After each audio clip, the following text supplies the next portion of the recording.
Hey guys, Alex here, also known as the F3 dude. Still sick, as you can hear, so sorry about that. In today's sort of video, what I want to discuss is rev limiter, blips, engine power, torque curve, and all of that good stuff, because I'm getting quite annoyed, to be honest, explaining all this multiple times. And we'll talk about how it is on real data and what I can see on sim data. So let us begin. I have some smooth jazz for you, royalty free. So the common question, or I don't know, the point of discussion is that this optimal upshift point. It mostly comes from IRL kind of street kind of racing scene, when people use like turbo engines that are very torque peaky, so the perceived acceleration is much higher, somewhere in the mid-range than at the end of the rev range. And that also has to do with engine noise. I mean, it's all psychological, because higher revs, engine is screaming louder, but you seem to not accelerate as much as you would expect for that kind of stuff that's going on around you. So you're kind of motivated to upshift earlier, to hit that knee in that peak in torque curve, and that gives you this perceived sort of boost, which of course is completely irrelevant. Like torque for this discussion is irrelevant. What is relevant is power output, as in power can be viewed as work that the car does, and it's torque multiplied by RPM, roughly speaking. So what you should be concerned about is where do you upshift in relation to maximum power, your engine outputs, and where that upshift lands you on your target gear in relation to power output, not torque, because power is the amount of work, the productive work that the car is doing for you. So now that we got that out of the way that race engines are built is that they would never benefit short shifting. At least I haven't seen one and haven't driven one. Meaning that max RPM would always be maximum amount of power that engine produces, because from the manufacturer point of view, if the power starts to go down at some point, it makes more sense to limit the max RPM to save to make the engine more reliable, because there is no incentive to rev it higher anymore for the driver, but there is incentive to keep it more reliable. So you should never see any power drop towards not a significant one anyway, towards the ends of the power band on a race engine. Because if it was there, they would just move the ref limiter to something lower. Now another thing is that the road engines are normally a compromise. Well, not normally, they are always a compromise in terms of performance versus drivability and reliability. And the drivability is the important part here, because what would you commonly see on your road engine is that it will start producing quite significant amount of power on low RPM, because it makes easier for your girlfriend or whatever to use the clutch to pull away without stalling, coupled with heavy flywheel, of course. So what the road engine manufacturers would do, they would sacrifice the the amount of maximum power the engine can produce at high RPM to have some more usable power in lower RPM, and also to avoid these sudden rises in power, because that could be difficult to control in wet or whatever. While in race engines, the window where your engine works, in terms of RPM, is very low. It's maybe 1000, 1500 RPM, and once you accelerate it to that, to that range, initially your RPM never drops below, because you never stop, right? Until unless you crash or something. So the tendency for the race engine manufacturers would be to sacrifice torque and effectively power in lower range, but to have as maximum as possible in higher range of RPM. So now that we got that out of the way, let's continue further. So, just to illustrate this, right? So these are the torque and power charts for the model that is in the game, the original one, the modified one, and the blue lines here are the actual race engine data, that characteristics that I have from Toyota engine. Now, like the bleak lines are torque curves, right? So torque, like those transparent ones. So now look how the green one looks. We're just looking at the torque at the moment, right? It peaks here and then goes down significantly, while on the actual race engine it starts here and it does fuck all. It's almost flat. I don't have any data before 4000, because it's not even on the sheet that I have, because nobody cares what happens before 4000, right? But look at how smooth and how flat the torque curve is, which means that power curve, this one, is always rising, because RPM is rising, but torque is not dropping. And now what we have on the model, which are these two blue lines, right? The bleak one, the transparent one, which is the torque, and this one, which is horsepower. So the torque peaks and then it drops over significantly, so much that even power starts to drop, because increase of RPM is not enough to compensate for the drop of torque curve. It's somewhere at this point. So on the green engine, the rev limiter should be here, like at 6000 or whatever, because then it starts to lose power. There's no point, right? While on the Toyota engine here, it continues to rise up to the rev limiter. So this is what I wanted to compensate with the models. So the new one, which is abbreviated as new, very creative.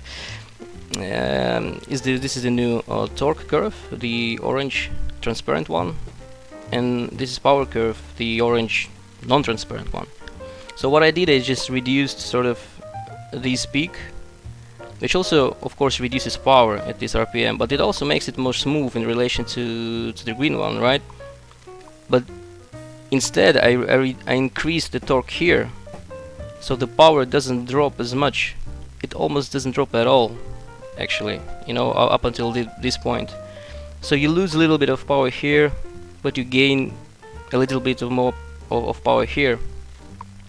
But the whole idea of this change was not to balance the torque power sort of output.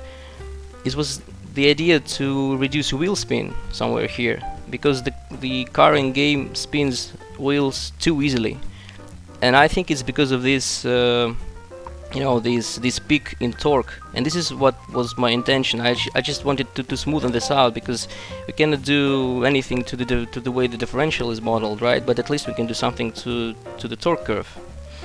So that was the intention. It has nothing to do with the limiter, obviously.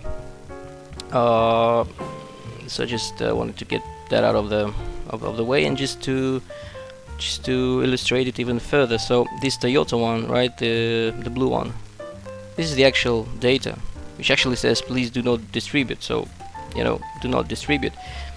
So if you see this max Newton meters, which is torque, so it starts from 202, and this is completely nothing from 5.5 to, I don't know, 7. It is 223, 227, 226, 226, 227, 227, and then it starts to drop a little bit. And if you look at the Renault engine, right, which is this one, it's inverted. So yeah, I was too lazy to make a screenshot of this. But the red one is power. You see, it's always rising. And the blue one is the torque. It has some irregularities and some strange things here, I don't know why, but whatever. And it does drop a little bit, but because of the RPM increases, the power still is able to increase. You know, if the rev limiter was at 8,000 on this engine, the power started to drop. Like if you continue this graph, right, or any other graph, if you continue this graph, like virtually, it would drop, and then it makes no sense to rev it higher. But then for the driver, it also makes no sense to short shift, because why would you? If the engine is designed in such a way that the maximum amount of power is at the ref limiter, because the ref limiter is set at whatever the maximum amount of power is. Alright, so then there is, now we get into the actual RPM limiter, right? So there is this notion or idea. Let me grab a sip.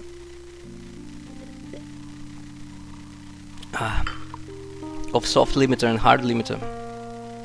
And basically, soft limiter is something that almost doesn't penalize you in terms of time, and hard limiter is something that is, you know, penalizing you a lot.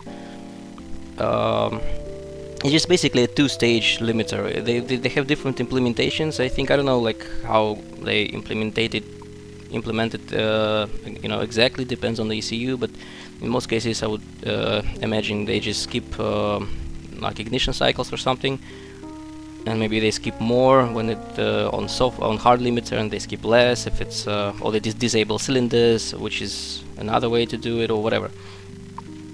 But point is, you should upshift at somewhere at the soft limiter, and then the distance between the soft and the hard limiter is kind of your tolerance in how precise you can be with your, you know, with your upshifts. So let's say if you overshoot a little bit, and you upshift a bit too late, at least you have, you know, some RPM before the hard limiter kicks in, and you're completely fucked. So in Renault manual, for instance, they don't specify here what the soft and hard limiter values are. For sure, they are. They just say, you know, 7.5 is the maximum engine speed. You see, it's not the rev limiter. It's just the maximum engine speed of you know, whatever they meant. But if you look at the blah blah blah blah blah blah, blah at the transmission, right, manual for the Renault, when they talk about gear ratios, you see, this is your recommended upshift point, 7450. So this is how they designed the gear ratios to work, because gear ratios are fixed on this car, except for 7th. 7th has an option. So this is how the manufacturer intended the driver to upshift, just 50 RPM before the absolute rev limiter. In fact, the soft limiter, I think, on this car kicks in at 7.4 or something. So you would be upshifting 50 RPM into the soft limiter already. But sure as fuck, it's not short shifting, nowhere near. Yeah, and this is just the gear ratios, and this is the optional 7th. Now if we go to Formula 3, the Toyota engine, So this is the soft limiter here, this is the hard one. So again, the soft one is offset 50 RPM from the hard one. And once you see on the data, you will probably see that the driver will be shifting somewhere at 7350. You know, 735, maybe a bit lower, just on a soft limiter or very close to it. So now let's go back into the to actually verify. Maybe, you know, maybe I'm bullshitting or something. So here's the data from the actual 312. It's my car. It's this year's Euro Formula 3 car. So which is basically an FIA car with a Toyota engine and a different nose cone. The rest is completely the same. This is some driver. This is just some data that I got, which was, you know, on the car when I got it. So I just downloaded it. I don't know who the driver is, what's his name, and if he's any good. But I think he's reasonably good because, you know, judging by variation in times, it's reasonably okay. So it's not a first day driver for sure. Anyway, going back to the upshifts. So it's a bit difficult to see because of the resolution, but I will just read you the values. This is 7185. This one is 7250. This one is 7215. This one on red is 7207, something like that. So it's the and this one is 7285. So here on the straight, this is the closest the driver that on the red run anyway gets to the limiter. And the reason why is like that is because it's much harder to judge when you need to upshift when you accelerate in the first, second gear, because it just happens so quickly. So you would see drivers you know, short shifting like 50 RPM or something, while on a straight it actually takes more time, and you can, you know, judge your upshifts correctly. But you can see that the driver is trying to upshift at 7.3. At least this is his intention, and he manages to do so on a straight because it's easier. And 7.3 sure as fuck is near, well, 50 RPM from the soft limiter. So it makes total sense. Okay, so if we want to go and see some Renault data, right? This is the Renault car. I think this is my data, maybe from somewhere, I don't know. Again, so the upshift is 7343, so 7350. 7350 again. 7350. 73. So it appears that it's 7350, more or less. That actually goes to 73.9, 73.97 without hitting the limiter. And it's higher because the limiter on Renault is a little bit higher. What else? So now with the downshifts, the goddamn downshifts. Let me take another sip.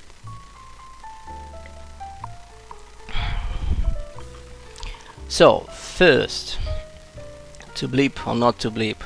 This is apparently a question in on the sim, and well, let's answer it. Let's start with the Renault, right? Because it's a more stupid way. It's more stupid implementation of the auto bleep. So the brownish line here is the brake. Oh, sorry, the throttle. The green one is a brake. Not ideal, by the way. Could be a bit more picky. It goes to 100 bar. You know, doesn't lock, so could have been a bit better. But anyway, so this is throttle pedal. But now I will put throttle raw. I think I'll just throttle. So this is the throttle. The scale is offset, but let me just get it sort of under control somehow. Need to remember. God damn it. software to enable it. Good music today, good music. Let's throttle, throttle, throttle.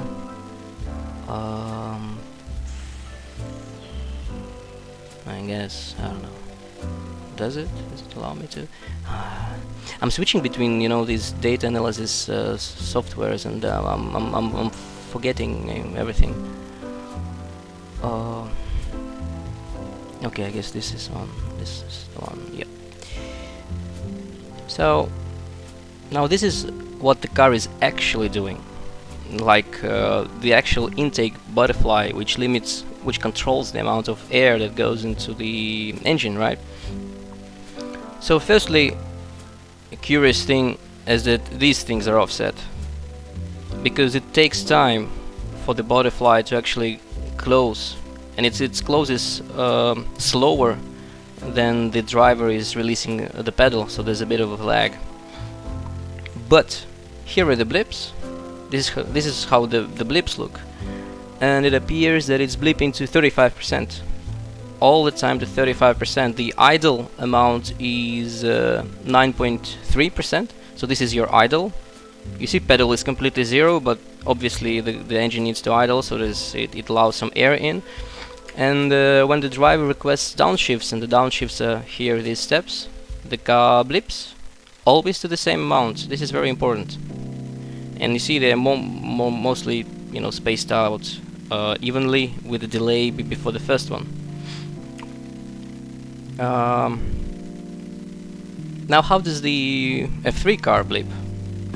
Not like that. If we go back to our F3 data, and if I just remember how to zoom it in properly. So this is already the butterfly. These are the blips, but you see they are different values. And sometimes it doesn't blip at all. I mean, it's not very visible on this corner. Or, you know, these red edges, like on a downward slope. So it blips less and less and less for every downshift.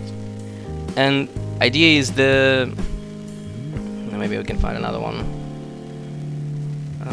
with a lot of downshifts.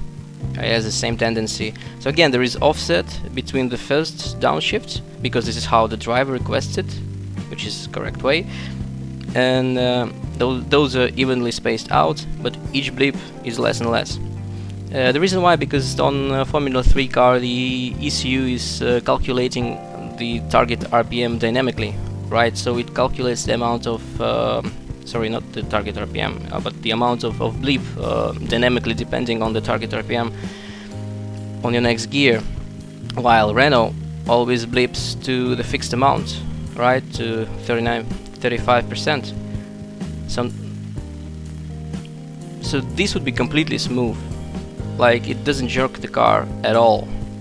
This algorithm would require some compensation from the driver, but at least it's not that bad. I mean, it's not a massive blip, but it's very short in time. You see how they are shaped, the blips. They are like small triangles, because they're very short. It's just several samples of data here, and it's the same kind of shape here. It's also like a small triangle. It's so small. Now let's go to the sim data. How blips look on a sim. Let me disable this one. So this is how the auto blip in game is working. This monstrosity of a blip, you know, these square things, are the blips that the game is doing, as compared to what we just saw on other data. So it blips to a fixed 70%, which is twice what the Renault does, and also it keeps it for a considerable amount of time. This is enough time to rev the engine, to accelerate the car, and, you know, to fuck up your braking zone. So it's not only that it actually bleeps too much, but it also bleeps for too long at every instance. We can maybe find another one. Yeah, so my point is the algorithm is similar to the Renault one, to this one, right? I mean, in essence. but it's just so much worse in magnitude. And for sure, it's not the same as on Formula 3. It's completely different to Formula 3 in implementation. So what my theory is, you know, having now we go back to this whole car instability issue and all that. And if I should move the brake limit, the rev limiter, and all that shit. So what I'm seeing is, like, look at this guy, right? So when he starts to downshift, he hits the limiter here, right? He goes into 653 or whatever. Like these small dips is limiter.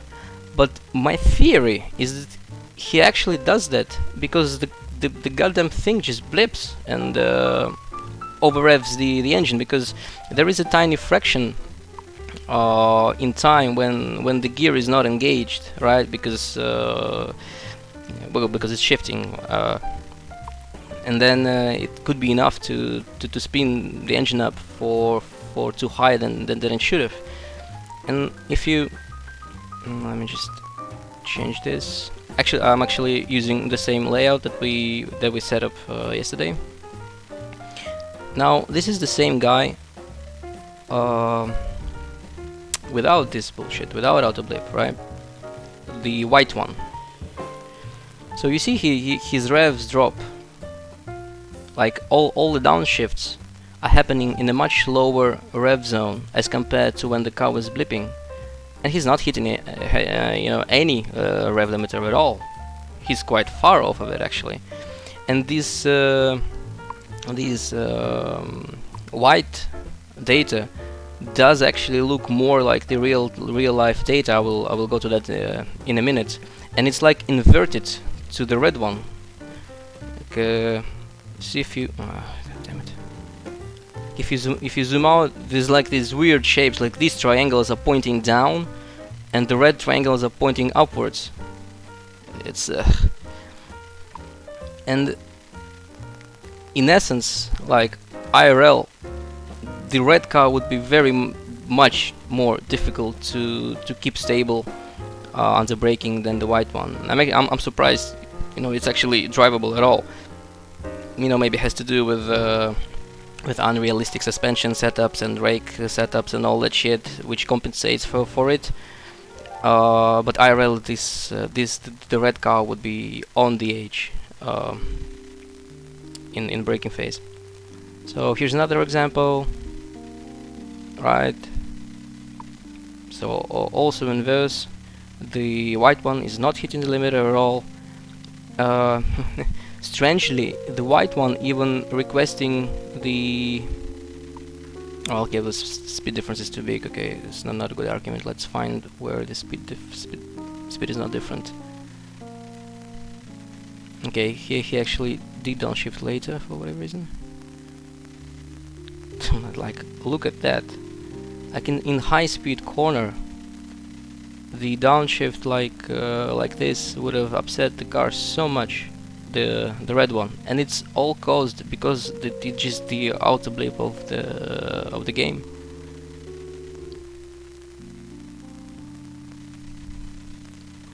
Well, you can argue like on this one, the white driver and the red driver request the downshift almost at the same time, right? And actually, this period of time is when the gearbox is in neutral. We can say this is the downshift time. Like this gap between the gears is like when no gear is engaged.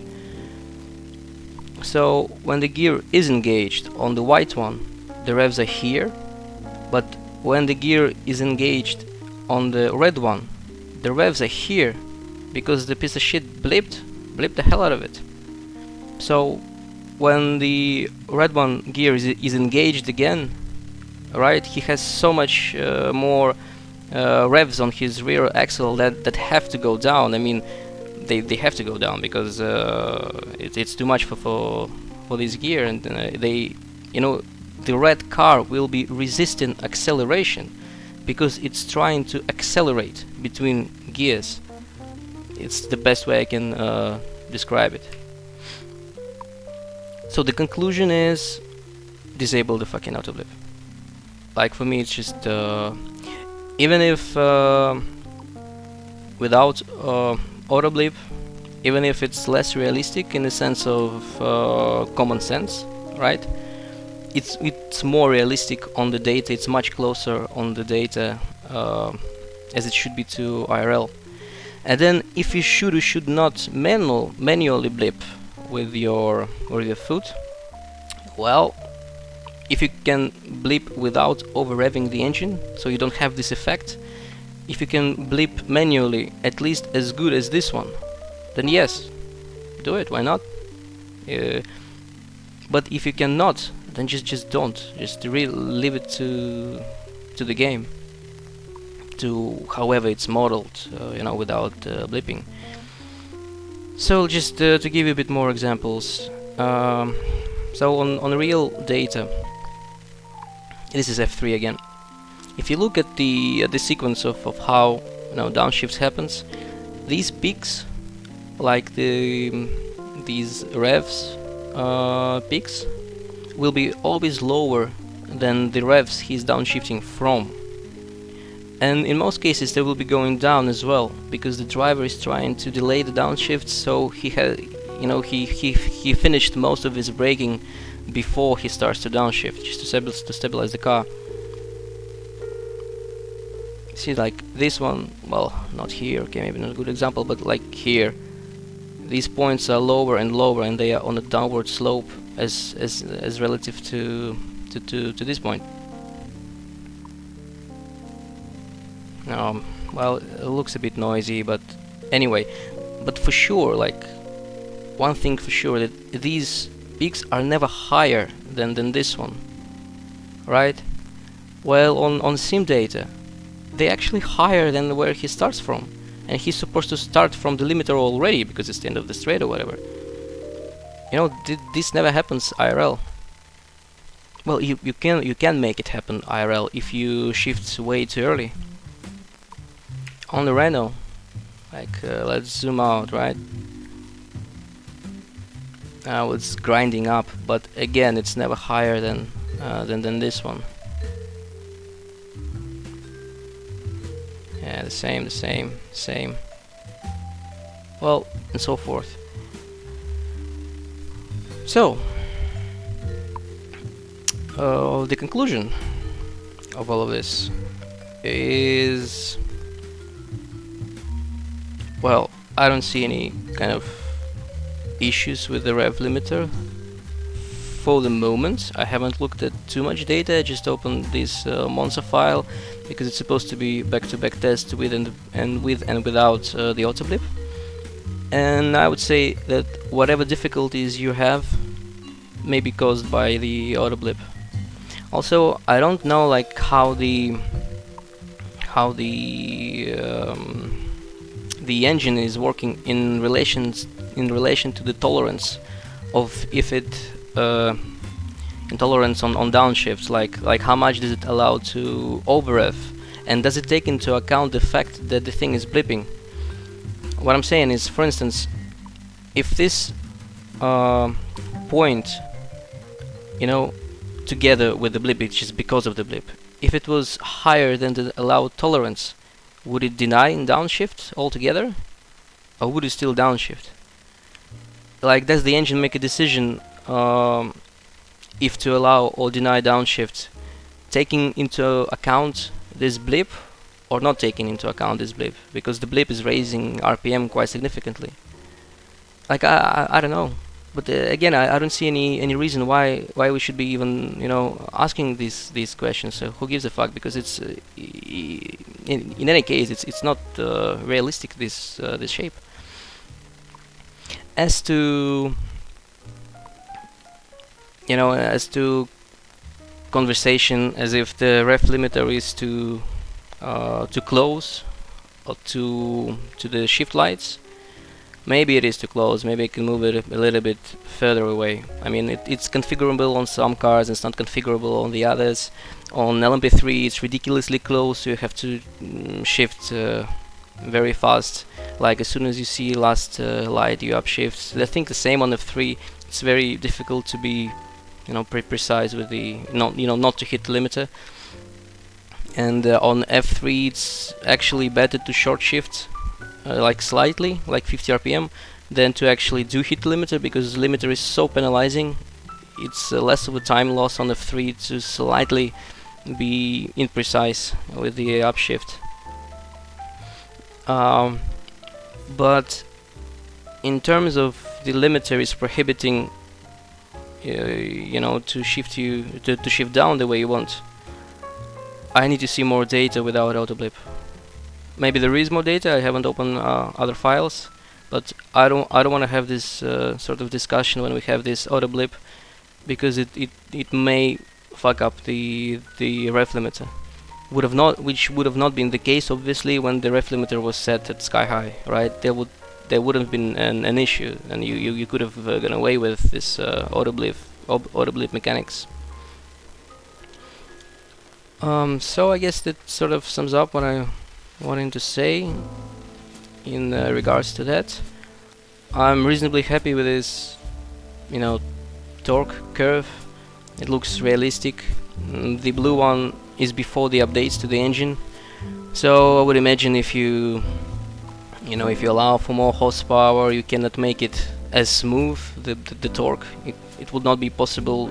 You cannot just move the blue line upwards, just parallel, just move it upwards, right? When you move it upwards, it will start to bend and to look closer like how these lines look, like with a small bend like this. So this shape kind of does make sense, as if you wanted to update the engine and you had this amount of air and you had to sacrifice something, blah blah blah. You would sacrifice the smoothness of the torque curve in favor of the peak. But for sure you would never made it in such a way that it drops in power way too early. And this is what I wanted to compensate, and I think it looks reasonable. Feeling wise, it should feel the same, except for maybe a little bit more forgiving on power, like when you upshift first to second or second to third, maybe it should be a bit more forgiving. But time lapse wise and general feeling wise should be the same, and this was the intent to begin with. So in next installment, once I have a bit more time, I want to actually start looking at the actual data, as in discussing what drivers do differently, and going through common mistakes, and that's the plan for the next one. And I'm gonna over this one here. Take care.